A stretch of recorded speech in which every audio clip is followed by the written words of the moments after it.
ಎಲ್ಲರಿಗೂ ನಮಸ್ಕಾರ ಸ್ನೇಹಿತರೆ. 2026 ಮಾರ್ಚ್ 3ರಂದು ಶಕ್ತಿಶಾಲಿ ಚಂದ್ರಗ್ರಹಣ ಹೋಳಿ ಹುಣ್ಣಿಮೆ ದಿನ ಬಂದಿದೆ. ಈ ಚಂದ್ರಗ್ರಹಣದ ವೇಳೆ ಏನು ಮಾಡಬೇಕು, ಏನು ಮಾಡಬಾರದು, ಗ್ರಹಣದ ಎಫೆಕ್ಟ್ ಎಷ್ಟಿರುತ್ತದೆ, ರಕ್ತ ಬಣ್ಣವಾಗ್ತಾನ ಚಂದ್ರ, ಇದು ಅಪಾಯವೇ, ಯಾರಿಗೆ ಲಾಭ, ಶುರು ಎಲ್ಲಿಂದ ಅಂತ್ಯ ಎಲ್ಲಿ, ಎಲ್ಲೆಲ್ಲಿ ಗೋಚರಿಸುತ್ತದೆ ಗ್ರಹಣ ಅನ್ನೋದ್ರ ಫುಲ್ ಡೀಟೇಲ್ಸ್ ನೋಡೋಣ ಬನ್ನಿ. ಗ್ರಹಣ ಬಂತು ಅಂದರೆ ಸಾಕು, ಕೆಲವರಿಗೆ ಭಯ, ಇನ್ನು ಕೆಲವರಿಗೆ ಕುತೂಹಲ, ಕೆಲವರು ಶಾಸ್ತ್ರದಲ್ಲಿ ಹೇಳಿದ್ದ ಸಂಪ್ರದಾಯ ಪಾಲನೆ ಮಾಡಿದರೆ ಇನ್ನೂ ಕೆಲವರು ಅದೆಲ್ಲ ಮೂಢನಂಬಿಕೆ ಅಂತ ತಳ್ಳಿ ಹಾಕ್ತಾರೆ. ಅಷ್ಟಕ್ಕೂ ನಾವು ಗ್ರಹಣಗಳ ಬಗ್ಗೆ ಮಾತನಾಡುವುದಕ್ಕೆ ಕಾರಣ ಮಾರ್ಚ್ 3ರಂದು ಭಾರತದಲ್ಲಿ ಕಾಣಿಸಿಕೊಳ್ಳಲಿರೋ ಚಂದ್ರಗ್ರಹಣ. ಸೂರ್ಯಗ್ರಹಣ ಆಗಿರಲಿ, ಚಂದ್ರಗ್ರಹಣವಾಗಿರಲಿ, ಗ್ರಹಣ ಅಂದ್ರೇನೆ ಒಂದು ರೀತಿಯ ಭಯ ಮನೆ ಮಾಡಿರುತ್ತದೆ. ನಮ್ಮ ರಾಶಿ ನಕ್ಷತ್ರದ ಮೇಲೆ ಗ್ರಹಣದ ದೃಷ್ಟಿ ಹೇಗಿರುತ್ತದೋ ಏನು, ಲಾಭ ತರುತ್ತಾ ನಷ್ಟ ಉಂಟು ಮಾಡುತ್ತಾ ಅನ್ನೋದು ಒಂದು ಪ್ರಶ್ನೆಯಾಗಿದ್ರೆ, ದೋಷ ಇದ್ರೆ ಹೇಗೆ ಪರಿಹಾರ ಮಾಡಿಕೊಳ್ಬೇಕು, ಎಚ್ಚರಿಕೆಯಿಂದ ಹೇಗೆ ಇರಬೇಕು ಅನ್ನೋದು ಇನ್ನೊಂದು ಟೆನ್ಷನ್. ಆದರೆ ಎಲ್ಲದಕ್ಕೂ ಪರಿಹಾರ ಅನ್ನೋದು ಇದ್ದೇ ಇರುತ್ತದೆ. ಅಷ್ಟಕ್ಕೂ ನಾವು ಗ್ರಹಣಗಳ ಬಗ್ಗೆ ಮಾತನಾಡೋಕೆ ಕಾರಣ ಮಾರ್ಚ್ 3ರಂದು ಕಾಣಿಸಿಕೊಳ್ತಿರೋ ಚಂದ್ರಗ್ರಹಣ. ಅಂದು ರಕ್ತಸಿಕ್ತನಾಗಿ ಕಾಣಿಸಿಕೊಳ್ಳುವ ಚಂದ್ರ ಯಾವ ರೀತಿಯಲ್ಲಿ ಗೋಚರಿಸುತ್ತಾನೆ, ಯಾರಿಗೆ ಲಾಭ, ಯಾರ ಮೇಲೆ ದುಷ್ಪರಿಣಾಮ, ಮನೆಯಲ್ಲಿ ಯಾವ ನಿಯಮ ಪಾಲನೆ ಮಾಡಬೇಕು, ಅದಕ್ಕೂ ಮುನ್ನ ಗ್ರಹಣ ಅಂದರೆ ಏನು ಅನ್ನೋದನ್ನು ವಿವರಿಸುತ್ತೇನೆ. ಅದಕ್ಕೂ ಮೊದಲು ನೀವಿನ್ನೂ ಚಾನಲ್ಗೆ ಸಬ್ಸ್ಕ್ರೈಬ್ ಆಗಿಲ್ಲ ಅಂದರೆ ಈಗಲೇ ಸಬ್ಸ್ಕ್ರೈಬ್ ಆಗಿ, ಹಾಗೆ ವಿಡಿಯೋಗೆ ಲೈಕ್ ಮಾಡಿ, ವಿಡಿಯೋ ಸ್ಕಿಪ್ ಮಾಡದೆ ಕೊನೆ ತನಕ ನೋಡಿ. ಎಲ್ಲರೂ ಭಕ್ತಿಯಿಂದ ಓಂ ನಮಃ ಶಿವಾಯ ಅಂತ ಕಮೆಂಟ್ ಮಾಡಿ. ಚಂದ್ರಗ್ರಹಣ ಎಂದರೇನು? ಸೂರ್ಯ ಮತ್ತು ಚಂದ್ರನ ನಡುವೆ ಭೂಮಿಯು ನೆರಳಾಗಿ ಹಾದು ಹೋದಾಗ ಚಂದ್ರಗ್ರಹಣ ಸಂಭವಿಸುತ್ತದೆ. ಚಂದ್ರನ ಮೇಲ್ಮೈಯಲ್ಲಿ ದೈತ್ಯಾಕಾರದ ನೆರಳು ಬೀಳುತ್ತದೆ ಮತ್ತು ಚಂದ್ರನು ಆಳವಾದ ಕೆಂಪು ಕಿತ್ತಳೆ ಬಣ್ಣಕ್ಕೆ ತಿರುಗುತ್ತದೆ. ನಾಸಾ ಪ್ರಕಾರ ಈ ಜೋಡಣೆಯು ಹುಣ್ಣಿಮೆಯ ಹಂತದಲ್ಲಿ ಮಾತ್ರ ಸಂಭವಿಸಬಹುದು. ಚಂದ್ರಗ್ರಹಣ 2 ವಿಧಗಳಿವೆ, ಸಂಪೂರ್ಣ ಮತ್ತು ಭಾಗಶಃ. ಭೂಮಿಯ ಛತ್ರಿ ಚಂದ್ರನನ್ನ ಸಂಪೂರ್ಣವಾಗಿ ಆವರಿಸಿದಾಗ ಸಂಪೂರ್ಣ ಚಂದ್ರಗ್ರಹಣ ಸಂಭವಿಸುತ್ತದೆ. ಇದರಿಂದಾಗಿ ಅದು ಕೆಂಪು ಬಣ್ಣದಲ್ಲಿ ಕಾಣುತ್ತದೆ. ಅದಕ್ಕಾಗಿಯೇ ಈ ಸಂಭವವನ್ನು ರಕ್ತಚಂದ್ರ ಎಂದು ಕರೆಯಲಾಗುತ್ತದೆ.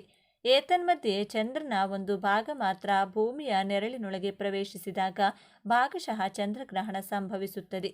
ಚಂದ್ರಗ್ರಹಣ ಭಾರತೀಯ ಸಂಸ್ಕೃತಿಯಲ್ಲಿ ಆಳವಾಗಿ ಬೇರೂರಿರುವ ಒಂದು ಪ್ರಮುಖ ಆಕಾಶ ಘಟನೆಯಾಗಿದೆ.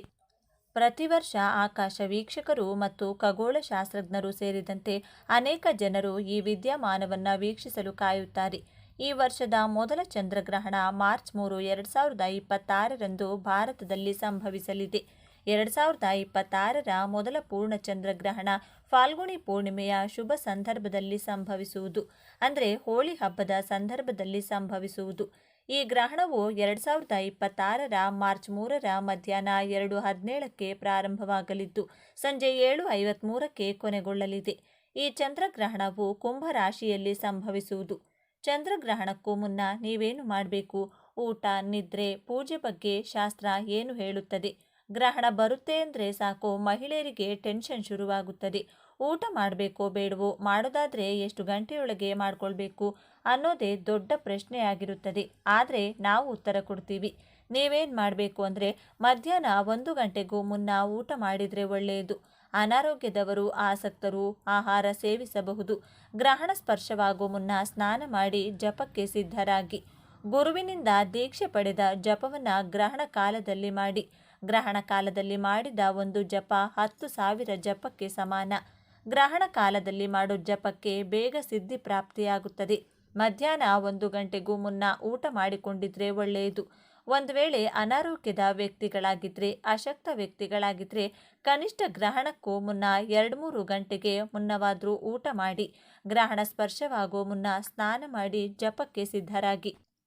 ಇನ್ನು ಈ ಚಂದ್ರಗ್ರಹಣವು ಶನಿಯ ರಾಶಿಯಲ್ಲಿಯೇ ಸಂಭವಿಸಲಿದೆ. ಹಾಗಾಗಿ ಇದರಿಂದಾಗಿ ಕೆಲವು ರಾಶಿಗೆ ಸೇರಿದ ಜನರ ಅದೃಷ್ಟದ ಬಾಗಿಲು ತೆರೆಯಲಿದೆ ಎಂದು ಹೇಳಲಾಗುತ್ತದೆ. ಜೊತೆಗೆ ವೃತ್ತಿ ಮತ್ತು ವ್ಯವಹಾರಕ್ಕೆ ಸಂಬಂಧಿಸಿದಂತೆ ಪ್ರಗತಿ ದೊರಕುವ ಯೋಗವೂ ಕೂಡ ಲಭಿಸುವುದು.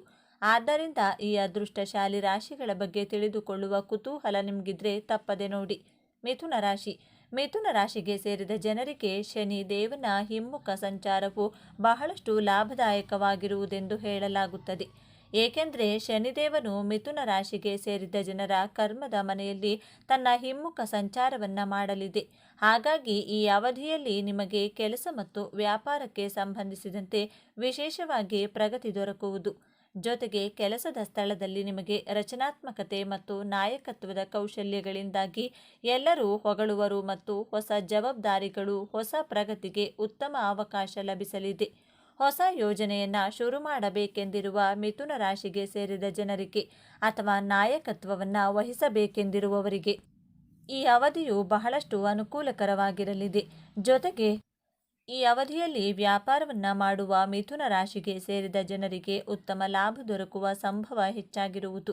ಇದರೊಂದಿಗೆ ಹೊಸ ವ್ಯಾಪಾರವನ್ನು ಶುರು ಮಾಡಬೇಕೆಂದಿರುವ ಮಿಥುನ ರಾಶಿಗೆ ಸೇರಿದ ಜನರಿಗೆ ಶನಿದೇವನ ಈ ಸಂಚಾರದಿಂದಾಗಿ ಬಹಳಷ್ಟು ಅನುಕೂಲಗಳಾಗಲಿವೆ.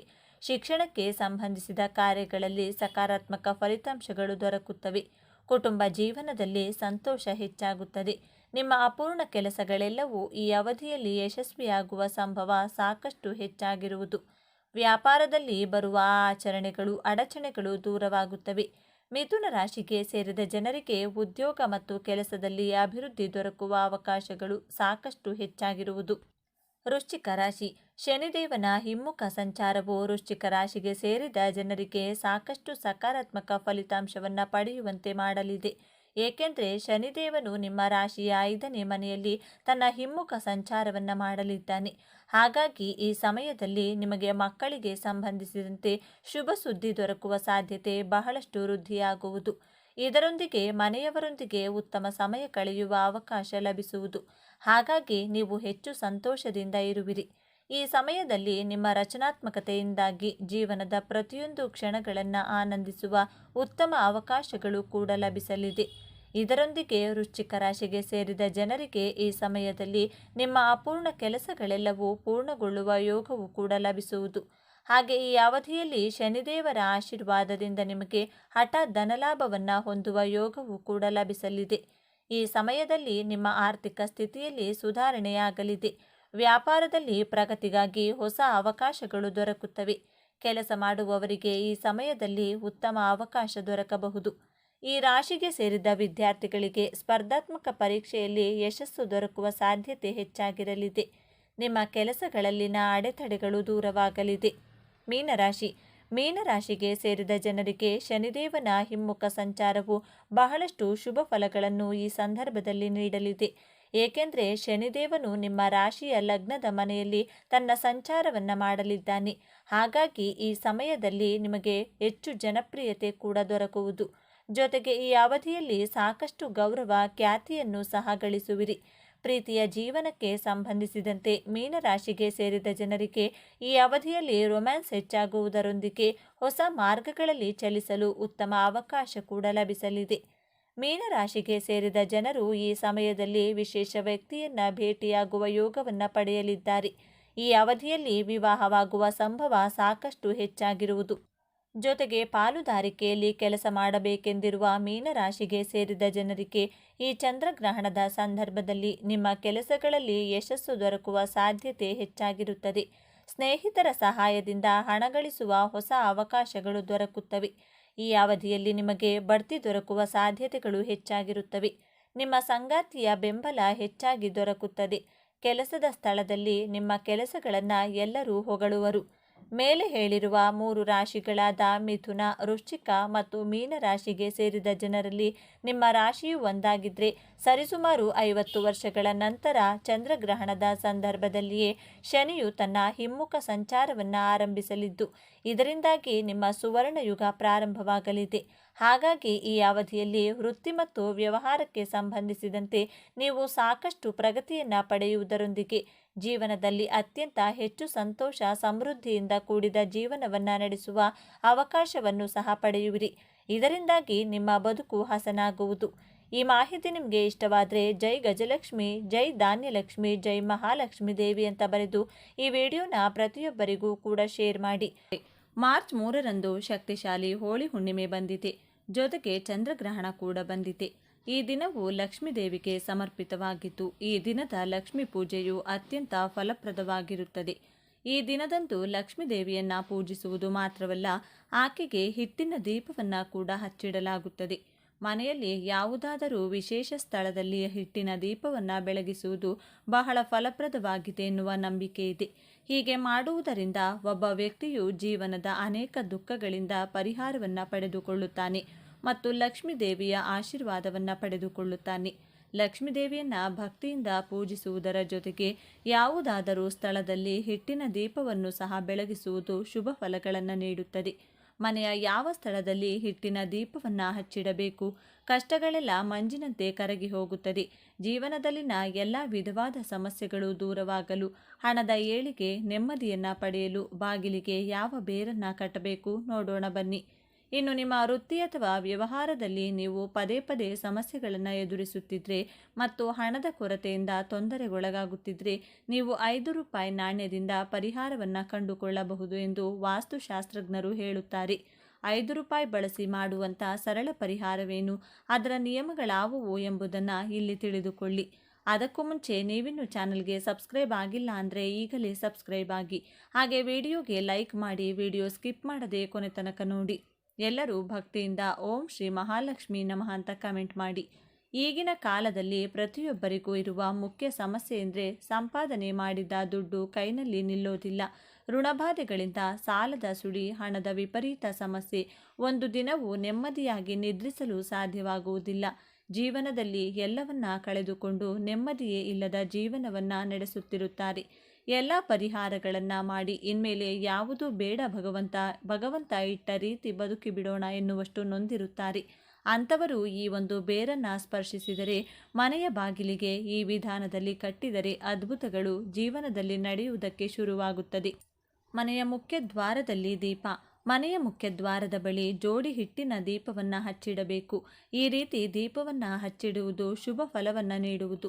ಸಂಜೆ ಸಮಯದಲ್ಲಿ ಮನೆಯ ಮುಖ್ಯ ದ್ವಾರದಲ್ಲಿ ಹಿಟ್ಟಿನ ದೀಪವನ್ನು ಹಚ್ಚಿಡುವುದರಿಂದ ನಕಾರಾತ್ಮಕ ಶಕ್ತಿಯು ಮನೆಯಿಂದ ದೂರಾಗಿ ಧನಾತ್ಮಕ ಶಕ್ತಿ ನೆಲೆಯಾಗುವುದು. ಮುಖ್ಯ ದ್ವಾರದಲ್ಲಿ ಹಿಟ್ಟಿನ ದೀಪವನ್ನು ಬೆಳಗಿಸುವುದರಿಂದ ಲಕ್ಷ್ಮೀ ದೇವಿಯು ನಿಮ್ಮ ಮನೆಯನ್ನು ಪ್ರವೇಶಿಸುತ್ತಾಳೆ. ಅಲ್ಲಿ ಸಂತೋಷ ಮತ್ತು ಸಮೃದ್ಧಿ ಯಾವಾಗಲೂ ನೆಲೆಸುವಂತೆ ಮಾಡುತ್ತಾಳೆ. ಏಕಾಂತ ಸ್ಥಳದಲ್ಲಿ ದೀಪ. ಮನೆಯ ಸಮೀಪವಿರುವ ಏಕಾಂತ ಸ್ಥಳದಲ್ಲಿ ಹಿಟ್ಟಿನ ದೀಪವನ್ನು ಬೆಳಗಿಸಿ. ಹೀಗೆ ಮಾಡೋದ್ರಿಂದ ಒಬ್ಬ ವ್ಯಕ್ತಿಯು ಕೌಟುಂಬಿಕ ತೊಂದರೆಗಳಿಂದ ಪರಿಹಾರ ಪಡೆಯಬಹುದು. ಮನೆಯಲ್ಲಿ ಸಂತೋಷ ಮತ್ತು ಶಾಂತಿ ಉಳಿಯುವುದು. ಯಾವುದೇ ಏಕಾಂತ ಸ್ಥಳದಲ್ಲಿ ಆಗಿರಬಹುದು, ನದಿ ದಂಡೆಯ ಮೇಲೆ ಆಗಿರಬಹುದು, ದೀಪವನ್ನು ಹಚ್ಚಿಡಬೇಕು. ಹೀಗೆ ಮಾಡೋದ್ರಿಂದ ಮನೆಯಿಂದ ನಕಾರಾತ್ಮಕತೆ ದೂರವಾಗುತ್ತದೆ ಮತ್ತು ಲಕ್ಷ್ಮೀ ದೇವಿಯ ಆಶೀರ್ವಾದವು ಕುಟುಂಬ ಸದಸ್ಯರ ಮೇಲೆ ಉಳಿಯುತ್ತದೆ. ತುಳಸಿ ಗಿಡದ ಬಳಿ ದೀಪ. ಲಕ್ಷ್ಮೀ ದೇವಿಯನ್ನು ಪೂಜಿಸುವುದರ ಜೊತೆಗೆ ಸಂಜೆ ತುಳಸಿ ಗಿಡದ ಬಳಿ ಹಿಟ್ಟಿನ ದೀಪವನ್ನು ಸಹ ಬೆಳಗಿಸಬೇಕು ಎನ್ನುವ ನಂಬಿಕೆ ಇದೆ. ನಂಬಿಕೆಗಳ ಪ್ರಕಾರ ಲಕ್ಷ್ಮೀ ದೇವಿಯು ತುಳಸಿಯನ್ನು ವಾಸಿಸುತ್ತಾಳೆ. ಅಂತಹ ಪರಿಸ್ಥಿತಿಯಲ್ಲಿ ನೀವು ತುಳಸಿ ಗಿಡದ ಮುಂದೆ ಹಿಟ್ಟಿನ ದೀಪವನ್ನು ಇಟ್ಟರೆ ಲಕ್ಷ್ಮೀ ದೇವಿಯು ಸಂತೋಷವಾಗುತ್ತಾಳೆ ಮತ್ತು ಆಕೆಯ ಕೃಪೆಯು ಆ ವ್ಯಕ್ತಿಯ ಮೇಲೆ ಉಳಿಯುವಂತೆ ಮಾಡುತ್ತಾಳೆ. ಹಿಟ್ಟಿನ ದೀಪವನ್ನು ಬೆಳಗಿಸೋದ್ರಿಂದ ಲಕ್ಷ್ಮಿ ಹಾಗೂ ವಿಷ್ಣುವಿನ ಕೃಪೆಯನ್ನು ಪಡೆಯಬಹುದು. ಈ ಪರಿಹಾರವನ್ನು ಮಾಡುವುದರಿಂದ ವ್ಯಕ್ತಿಯ ಮನೆಯಲ್ಲಿ ಯಾವಾಗಲೂ ಸಂತೋಷ ಮತ್ತು ಶಾಂತಿ ನೆಲೆಸುತ್ತದೆ. ಮನೆಯ ಚಾವಣಿಯ ಮೇಲೆ ದೀಪ. ಮನೆಯ ಚಾವಣಿಯ ಮೇಲೆ ಹಿಟ್ಟಿನ ದೀಪವನ್ನು ಹಚ್ಚಿಡಬೇಕು. ಮನೆಯ ಚಾವಣಿಯ ಮೇಲೆ ಹಿಟ್ಟಿನ ದೀಪವನ್ನು ಹಚ್ಚಿಡೋದ್ರಿಂದ ವ್ಯಕ್ತಿಯ ಆಸೆಗಳೆಲ್ಲವೂ ಈಡೇರುವುದು. ಕೌಟುಂಬಿಕ ಸಮಸ್ಯೆಗಳು ಪರಿಹಾರವಾಗುವುದು. ಹೀಗೆ ಮಾಡೋದ್ರಿಂದ ಕೌಟುಂಬಿಕ ಸಾಮರಸ್ಯವನ್ನು ಕಾಪಾಡಿಕೊಳ್ಳಬಹುದು. ಮನೆಯಲ್ಲಿನ ನಕಾರಾತ್ಮಕ ಶಕ್ತಿಯು ದೂರವಾಗುವುದು. ಲಕ್ಷ್ಮಿಯ ಮುಂದೆ ಹಿಟ್ಟಿನ ದೀಪ. ಲಕ್ಷ್ಮೀ ದೇವಿಯನ್ನು ಪೂಜಿಸುವುದು ಹಿಂದೂ ಧರ್ಮದ ಪ್ರಕಾರ ಅತ್ಯಂತ ಪ್ರಶಸ್ತವಾಗಿದೆ. ಅಂತಹ ಸಂದರ್ಭದಲ್ಲಿ ಲಕ್ಷ್ಮೀ ದೇವಿಯನ್ನು ಪೂಜಿಸಿ ನಂತರ ಹಿಟ್ಟಿನಿಂದ ದೀಪವನ್ನು ತಯಾರಿಸಿ ಆ ದೀಪವನ್ನು ಲಕ್ಷ್ಮೀ ದೇವಿಯ ವಿಗ್ರಹ ಅಥವಾ ಫೋಟೋದ ಮುಂದೆ ಹಚ್ಚಿಡಬೇಕು.